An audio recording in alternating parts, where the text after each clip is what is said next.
listom od Jozefa Kuciaka vystúpi pani Dana Cemanová.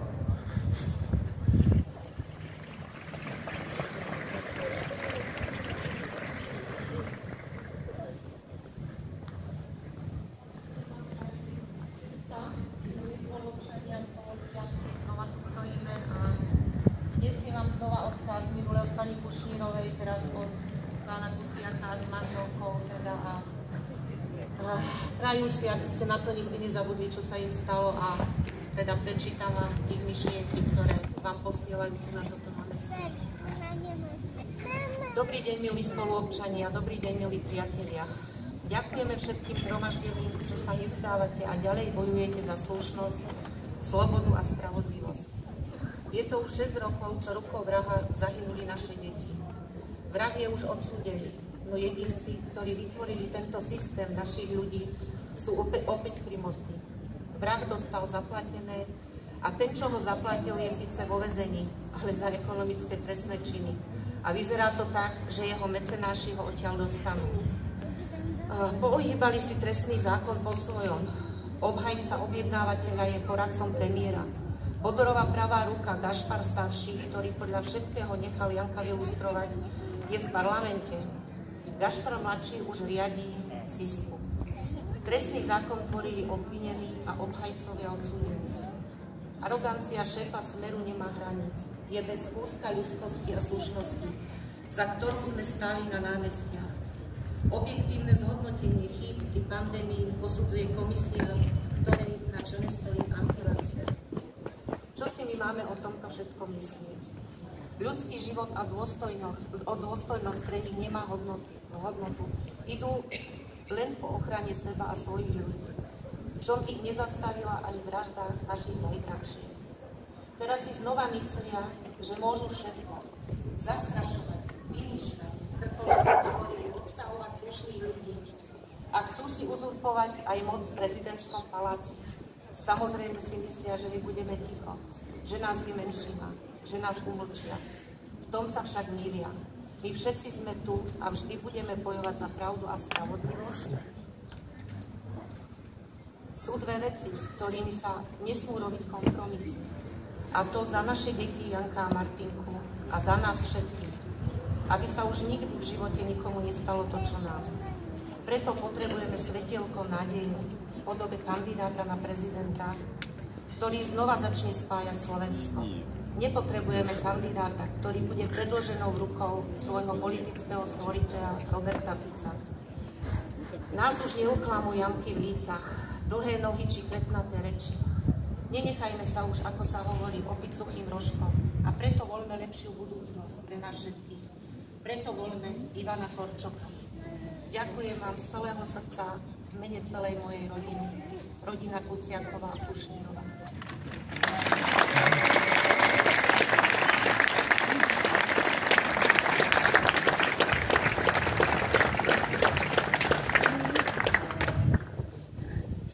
Po nástupe novej vlády sa slušným policajtom začal veľmi rýchlo koniec pokojného výkonu služby.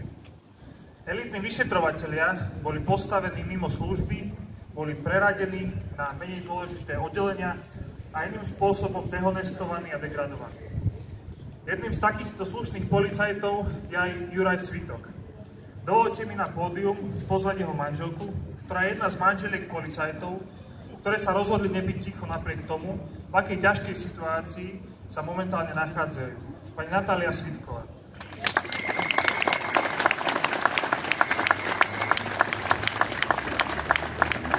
Dobrý podvečer prajem.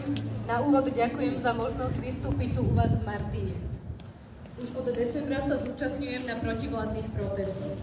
Podporujem ich nie preto, lebo vyhrala zlovláda Smeru, Hlasu a SNS, ale preto, že si títo farizei nemôžu svojvoľne robiť, čo sa im zachce. A presne to nám svojou demonštráciou sily vláda dokazuje. Nedbajú na zákony, pretlačia si vládnym valcom svoje. Kašľú na ľudí, lebo sú im skutočne ukradnutí, potrebujú ich len do času volie. Urážky a nadávky. Ponižovanie prakticky všetkých, odborne skúsenejších a zdatnejších, lebo nimi pohrdajú. Navodzujú strach z umelo nafúkovaných problémov, zahmlievajú a bagatelizujú tie skutočné. Toto je pravá politika Smerohlasu. Ich práva tvár. Nie pomoc a nie pokoj pre ľudí, ale pomoc a pokoj iba pre seba. Ide im len a len o jedno. Svoju beztrestnosť a svoj pokoj. A ten pokoj mať nebudú, kým my, občania Slovenska, budeme chodiť protestovať, budeme bojovať za naše práva, budeme nastavovať vládnej mafii zrkadlo a pôjdeme zodpovedne voliť v prospech budúcnosti našej krajiny. Robert Kaliňák v jednom svojom prejave z chaty predostrel plán, na ktorom naozaj dôkladne celý Smer a ilúzia 3 roky pracoval. Plán, ako všetko pôjde, vieme kam, ako nebudú žiadne protesty a ako nastane rýchla rehabilitácia našich ľudí. Túto retoriku si naši experti rýchlo osvojili aj zástupcovia Hlasu a s nimi aj ich kandidát ako šéf pokoja a mieru Petr Pellegrini. Iný povedal, že využívané a slušné. Napriek tomu, že odhodlané bojovať za našu krajinu, za právny štát a za našu budúcnosť. Vecne a rád. Našim členom nie sú nahodené majetky z trestnej činnosti, ale obyčajné hodnoty, ako sú spravodlivosť a čestnosť. My sme nikdy nevyšli. Pomaly, ale isto sa spájame. Spájame sa pre budúcnosť našej krajiny. Nechceme ju nechať vydrancovať. Drancovania bolo počas vlád Smeru už dosť. To, čo predvádzajú teraz skutočne hraničí už so skazou našej krajiny. A na to sa nemôžeme len nečinne prizerať. Občania majú politikov kontrolovať a nie sa pred nimi skrývať. Politici majú zastupovať záujmy ľudí a dbať na zvyšovanie ich životnej úrovne. Nie ľudí zastrašovať, ponižovať ani útočiť na nich. Nemáme záujem o prekrútené šutajové zákonnosti alebo Pellegriniho padni komu padni. Ich svete, vo svete mafiánskej chobotnice, nabrali tieto výrazy iný význam. To nám žiaľ dokazujú denne, či už pri Dankovej nehode, Šimkovičovej prešľapoch, nomináciách Gašparovcov na šéfov tajnej služby, obštrukciách pri zmene trestného zákona, rušení úradu špeciálnej prokuratúry, či nevyplácanie priamych platieb farmárom a ich likvidácia, ako aj likvidácia NAKY, ohrozenie bezpečnosti nás, Slovákov, neschopnosťou zabezpečiť aspoň základné pokračovať by som mohla aj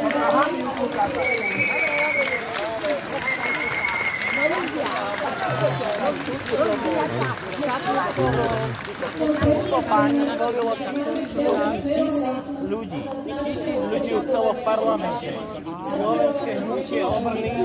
Slovenské hnutie Obrny odtiaľ ju vyhodili. Toto je bývalá regionálna zastupkyňa pre slovenské hnutie Obrny. Ale oni sa boja. Boja sa, že ich misia týkajúca sa ich beztrestnosti ešte nie je dokonaná. Chýbajú už len jedno. Prezident, ktorý bude plniť ich príkazy. V 89. sa počas dnešnej revolúcie, možno aj niektorým z vás prítomných, podarilo niečo veľké. Podarilo sa, že vtedajšia vláda padla, dôsledkom čoho bolo odstránenie komunistického režimu a už v júni 1990 boli prvé slobodné parlamentné voľby. Nás čakajú prezidentské voľby a voľby do Európskeho parlamentu. Už v sobotu máme možnosť ísť zatiaľ stále k slobodným voľbám. Budeme si voliť prezidenta republiky. Nedovolme, aby nás samozvaný kandidát pokoja, prisluhujúci vládnej mafii, pristihnutý pri toľkých klamstvách o náš pokoj obral. Naopak, podporme jednotne kandidáta hodnôt, ktoré mnohí z nás v našich bežných životoch žijeme a vážime si ich. Sloboda nie len pohybu, rešpekt a rovnosť jeden k druhému a dôvera v spravodlivosť. Volíme Ivana Korčoka, lebo zápas o charakter nášho štátu stále pokračuje.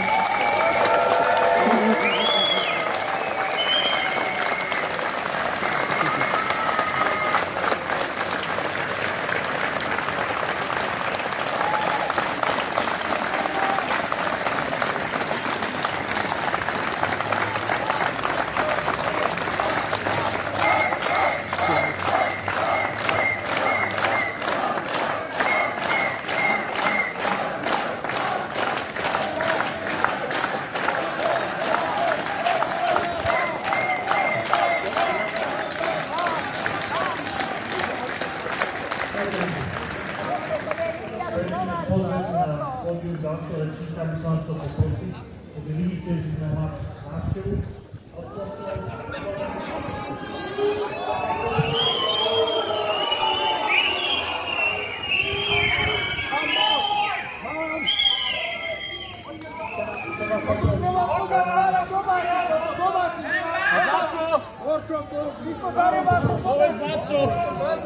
Orčok je bok vojny!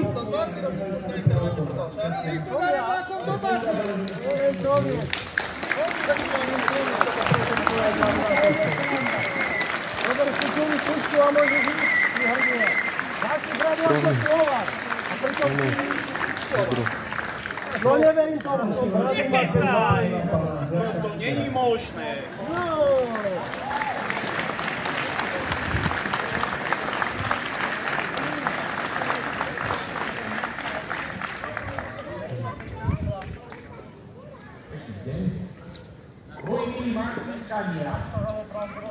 Keď pani prezidentka Zuzana Čaputová oznámila, že je kandidovať na funkciu štátu, zostal pre mňa iba jediný kandidát, ktorý je schopný udržať kontinuitu vysokej úrovne vládnej, politickej i reprezentačnej funkcie, a tým je Ivan Korčok.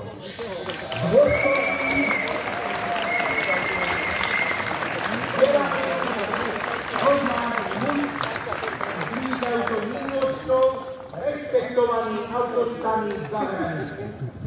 Na funkciu prezidenta splňa všetky zákonné, morálne i ľudské predpoklady. Ktorí z nás, či z vás, nie sme ochotní ťahať tutovskú káru, naloženého politickým odpadom, sme označovaní inými Slovákmi v úvodzovkách za nepriateľov Slovákov, za slniečkárov, zradcov, propagandické činy, za predaňstvo a posielanie na Ukrajinu či do USA. Ja len pripomeniem, že vďaka USA, keď náš štát vznikal, dal súhlas aj prezident americký Woodrow Wilson. To len tak, aby ste dozreli históriu, takže Američanom my sme vďační. Všetko bude OK. Pôjdu z radcovských účelov samozrejme aj pánovi Korčokovi. Preto som na jeho strane. Ale najmä preto, lebo je potrebné skončiť s vidlákmi a gaunermi v politike.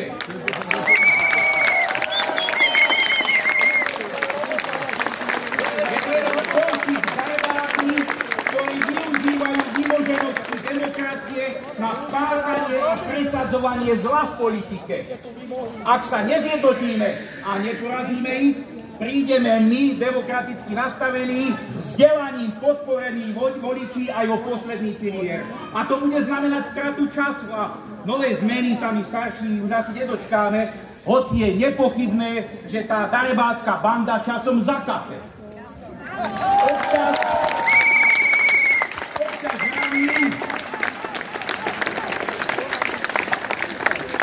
Občas vravím, že my ako národ sa musíme zrejme vrátiť do 19. storočia. Vtedy sa našim vzdelaným, opakujem, vzdelaným velikánom podarilo spojiť národné sily a ich zjednotiť. Zjednotiť na báze jazyka, teda spojiť nárečovo rozdelené oblasti a doliny jedným kultúrnym jazykom. Vtedy vznikol národ. Spojili sa aj konfesie, teda hlavne katolíci s evanjelikmi a vytvorili a podporili jednotu národa. A spojili sa aj muži a ženy a národ sa stal veľkou silou schopnou rozvoja. Bohužiaľ, dnes je všetko inak. Máme obrovskú skupinu ľudí, ktorí síce majú slovenskú národnosť, slovenskú štátnu príslušnosť, ale zbaví sa veľkej vymoženosti demokracie a to je možnosť voliť. Dôvody majú rôzne.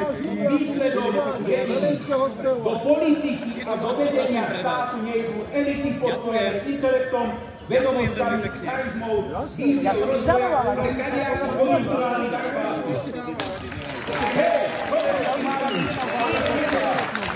Nebudem sa s vami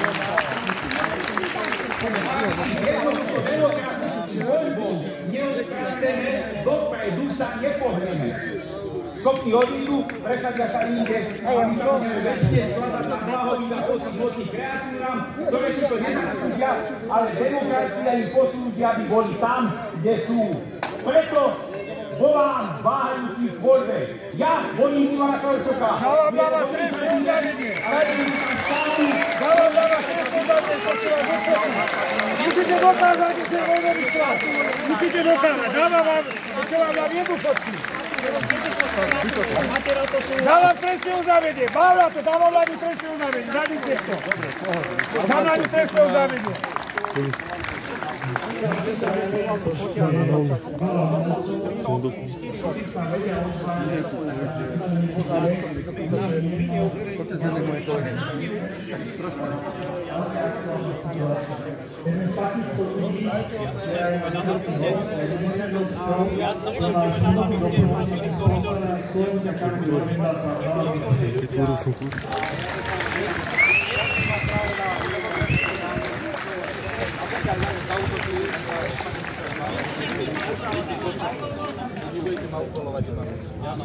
Viete čo, Pavel?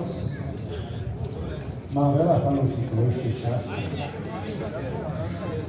ale nikto bude nedať na fanúšikom. Musím chodiť. Musím chytiť pobožka. Musím zoberci zračku. Spievam americké pesničky. To vám nevadí?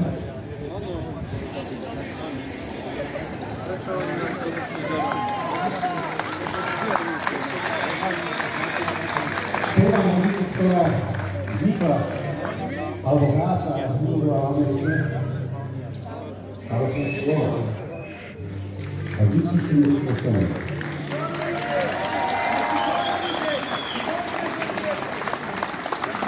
A dovolíte, nebudem náprúť teraz. By som vám rodila zaspieval pesničku, že spievam na dvojazyčne, je to vadí anglicky slovensko. Má to svoje dôvody, keď som písal túto pesničku, 98. roku bola sa stále. Prisvojili si okolí chalanúzov zvieratá a názvy. Zvieratá si neobvížia len tak. Nerobia si zle len tak. Ale majú na to dôvody vážne. A my na to dôvody nemáme, aby sme si robili navzájom zle. Len tak. A anglická verzia je o tom, tu napísal môj kamarát, ktorý už nevidí veľmi dávno, to vyšiel prvým, bojoval s ňou 15 rokov. Volal sa Peter Dula. A anglickú verziu nazvali Waiting for the Rain, čakanie na dážď. V prvej slohe napríklad sa spieva o tom, ako farmár hynie mu proste dobytok a úroda čaká na dážď, kedy sprchne tá úroda zase priniesie dobré časy. A ja myslím, že my by sme tiež mali čakať na dážď, takýto, ale aktívne, nie so založenými rukami. A vidím, že sa to darí, že čakáme na ten dážď a ten dážď príde a bude super doba. Zase. Takže...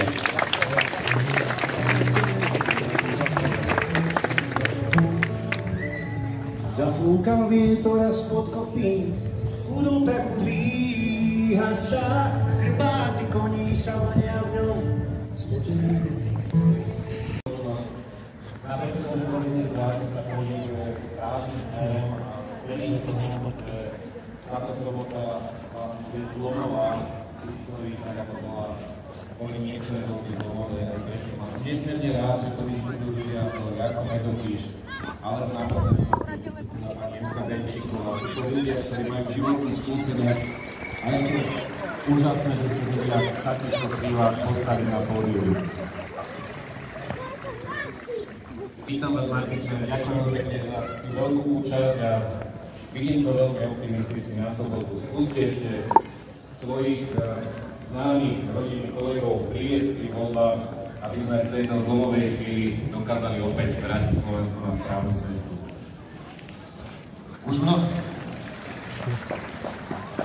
Už mnohokrát sme ako Slováci ukázali, že sme národom, ktorý v zlomových chvíľach vie urobiť správne rozhodnutie.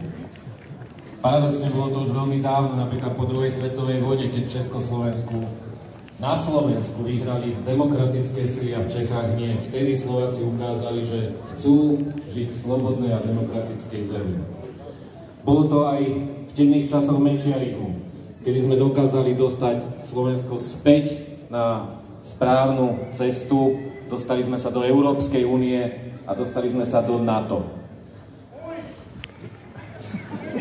Alebo keď bol porazený Robert Fico ulicou a občanmi na nej. Bohužiaľ stáva sa nám aj to, že my chyby opakujeme. A opäť stojíme pred voľbou, či chceme zo Slovenska autoritársky, promafiánsky a proruský štát, ktorý reprezentuje Ficov nastrčený kandidát Peter Pellegrini, alebo či chceme slušného, prozápadne orientovaného prezidenta, rešpektovaného v demokratických krajinách, ako je Ivan Korčok.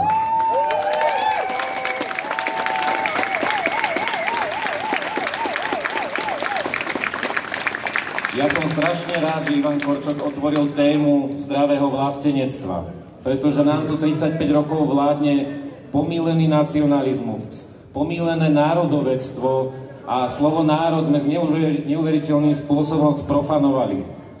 Ale zdravé vlastenectvo je to, čo reprezentuje Ivan Korčok.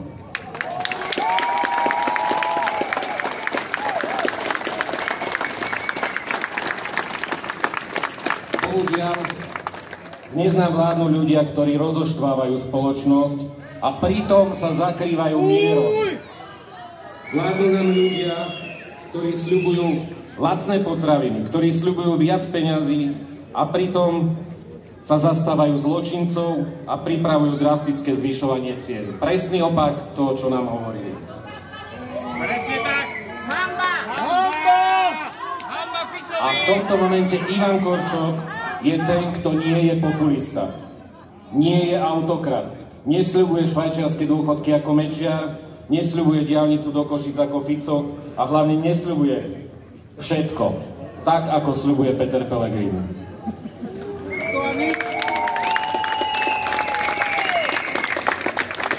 Ja verím tomu, že okrem tých 8 ľudí za mnou Ivan Korčok reprezentuje moje a aj vaše hodnoty.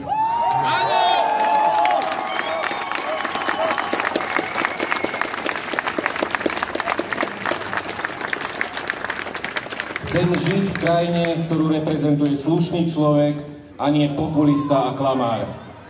Chcem krajinu pre moje a naše deti, kde sloboda a demokracia budú najvyššou hodnotou. Jednoznačne najvyššou hodnotou. A preto 6.4. budem voliť Ivana Korčoka a takisto celá Saska.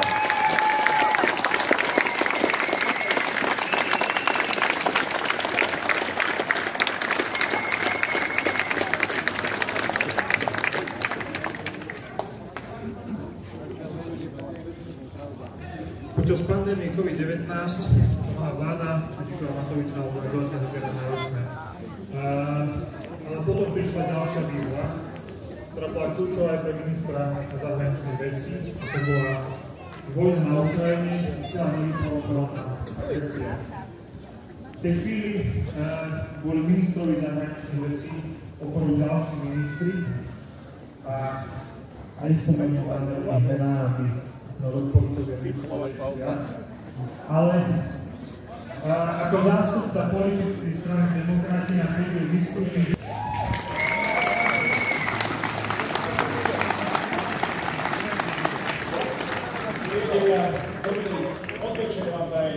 Ja som veľmi rád, že môžem byť tu v Martine, v srdci Turca, že vidím toľko ľudných tvári, toľko privítania, toľko odhodlania. Som za to veľmi vďačný a veľmi si to vážim. Chcem nie len vás, ale našich priateľov pozdraviť od nášho predsedu Jaroslava Naďa, bývalého ministra obrany.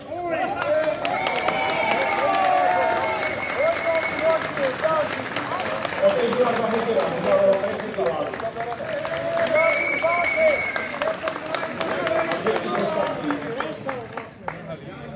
Priatelia, niektorí ľudia sa nechcú doma tlačiť vo svojich 88 metrových bytoch, tak sa prišli aj ako iní občerstvých, načerstvých vzduch, prišli medzi naše spoločenstvo a aby zažili diskusiu, privítanie a pohodu. Ja keď som sem cestoval, a necestoval som sem privátnym lietadlom, ale cestoval som sa vlakom, mal som dosť času rozmyslieť si, čím sa vám prihovorím. Mohlo by to byť chytré, ale budem musieť byť vážny. Pretože vážne sú aj chvíle, ktoré my spolu, aj tu v Martine, ale aj tu na Slovensku, zažívame. V Biblii je jednou z najviac používaných spojení alebo slova tvár. Každý z nás máme svoju tvár. Každý z nás sme si prešli a prechádzame si rôznymi životnými príbehmi. Áno, niekedy aj padneme. Niekedy sa na tých našich tvárach objavia aj jazy. Je to ľudské a tak to má byť. Ale vždy sa dokážeme, tí, ktorí sme čestní a odhodlaní, pozrieť do zrkadla. Vždy si vieme priznať chybu a vieme napredovať. Aj Slovensko má svoju tvár. Tvár Slovenska je poznačená mnohými jazvami. Či už je to jazva fašistickej diktatúry, komunizmu, komunistickej diktatúry, či už to bola jazva mečiarizmu, alebo aj Ficovho režimu. To sú mnohé jazvy, ktoré poznačili tvár Slovenska. Ale Slovensko v celej svojej dlhej histórii, ktorá trvá 1000 rokov a bola, keď sme boli súčasťou Uhorska, Slovensko bolo vždy prozápadnou krajinou. Vždy sme boli súčasťou európskej civilizácie. Vždy sme sa vedeli postaviť za európske hodnoty. A vždy sme si na konci zvolili slobodu a demokraciu. A všetky tieto jazvy sme prekonali. Slovensko reprezentuje prezident. Tiež je to vlastne tvár. Nám sa ponúkajú teraz dve tváre. Dve tváre Slovenska. Tou jednou tvárou je tvár s vľúdnym úsmevom, ktorá sa dokáže vlastne každému prihovoriť. Ale nie povedať pravdu. Každému povedať to, čo chce. A čo vlastne, alebo aká tvár sa nám vlastne prihovára spoza tejto vľúdnej, vysmiatej tváre? Nie je to tvár Roberta Fica? Nie je to tvár Rudolfa Huliaka, Andreja Danka, hrdíčku predsedu komunistickej strany Slovenska, ktorý podporuje túto ľudnú tvár? Nie sú to tváre kompaktistov, ktorí hrali vo volebnom spote tejto tváre? Nie je aj táto vľúdna tvár len kompaktistom pre týchto pánov, ktorých budúcie na konci dňa počúvať? Ja som presvedčený, že je to tak. A potom máme tvár ďalšiu. Tvár, ktorá jednoznačne presadzuje, aby Slovensko zostalo demokratickým štátom. Aby sme si vybrali voľbu slobody. Aby sme nedopustili, že rezignujeme na potieranie korupcie. Že sa tu bude tolerovať vyhadzovanie ľudí, policajtov, ochranárov, len preto, že nechcú byť poplatní tomuto režimu. Tvár, ktorá nedovolí, že tu vznikne autoritatívny štát, ktorá nedovolí, aby bola tvár Slovenska poznačená ďalšou hroznou jazvou.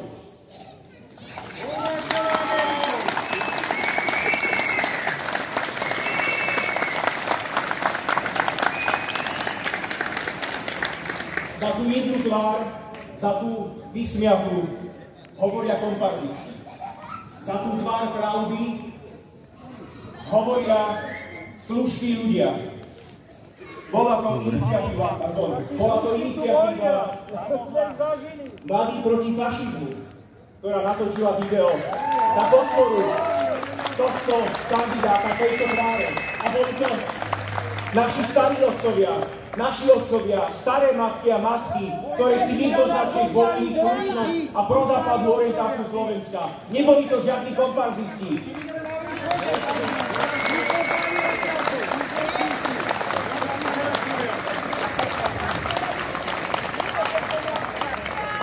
Dámy a páni, priatelia, tu v Martine. Tu v Martine sa prijalo jedno z kľúčových rozhodnutí, ktoré garantovalo prozápadnú orientáciu Slovenska, a vy sa môžete v nadchádzajúcu sobotu na takomto rozhodnutí podieľať. Ja vás prosím a vyzývam, je to ťažké, ale vyskúšajte sa prihovoriť aj ďalším ľuďom, ktorým ide o slušné Slovensko. A povedzte im, aby si nezvolili tvár krivých zrkadiel, ale aby sme si zvolili slušnú budúcnosť pre nás a pre naše deti, tak aby sme sa i my vedeli pozrieť do ich tvári.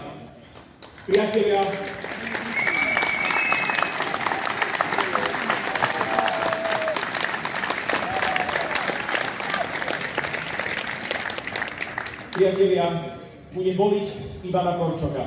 Ďakujem pekne.